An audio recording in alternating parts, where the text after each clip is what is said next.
Anxious means worried or uneasy, but it's often been used somewhat interchangeably with the word eager to mean full of keen desire. But that flexibility seems to be changing. In this special video segment of the Grammar Girl podcast, we're going to explore the difference between these two words. Want more Grammar Girl? Find the full podcast here on YouTube or subscribe at Apple Podcasts or Spotify.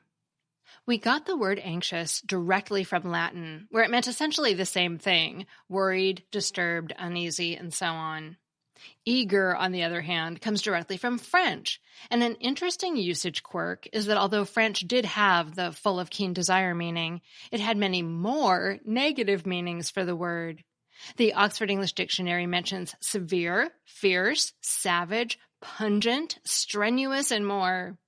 Another meaning was sour, and that's one of the roots of the Latin word for vinegar, which was essentially wine eager or wine sour.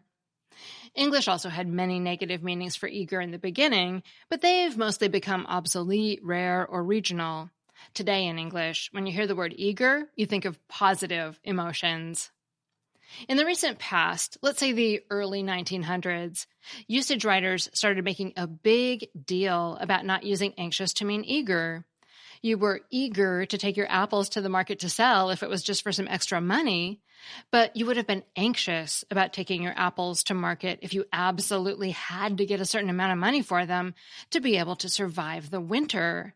You're eager for good things, but you're anxious for bad things or things that may make you worried. Anxious has been evolving, though.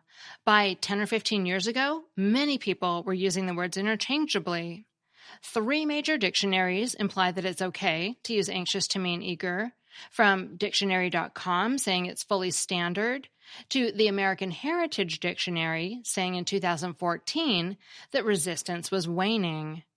57% of their usage panel said it was fine to use anxious to mean eager.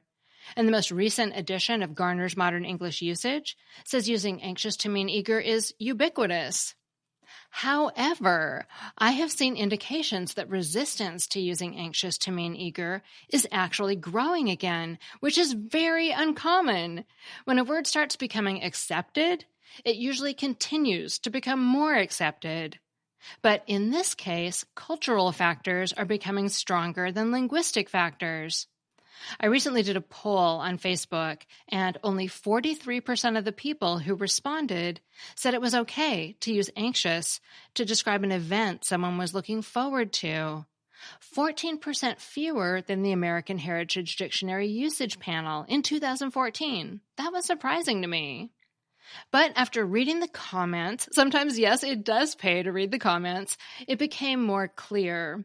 We've become much more open about mental illness in the last 10 or so years, and the word anxious is used more frequently in a medical context, which means that although anxiety isn't stigmatized like it used to be, people do view it as something they'd rather not have.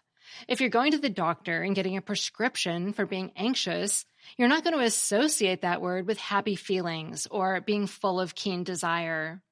So although usage guides no longer say it's wrong to use anxious to mean eager, it's probably still a good idea to keep the words separate. You are eager to see the dessert tray at a fancy restaurant, but anxious about seeing the final bill. You're eager to get your new puppy, but anxious about how it might get along with your cat. And if you liked the video, check out the full podcast for more. The other segment this week is about discourse markers, going all the way back to Beowulf's time. Say what? Thanks to our team at Quick and Dirty Tips for help with the podcast and video. And thank you for watching. Hit that subscribe button and I'll see you next time.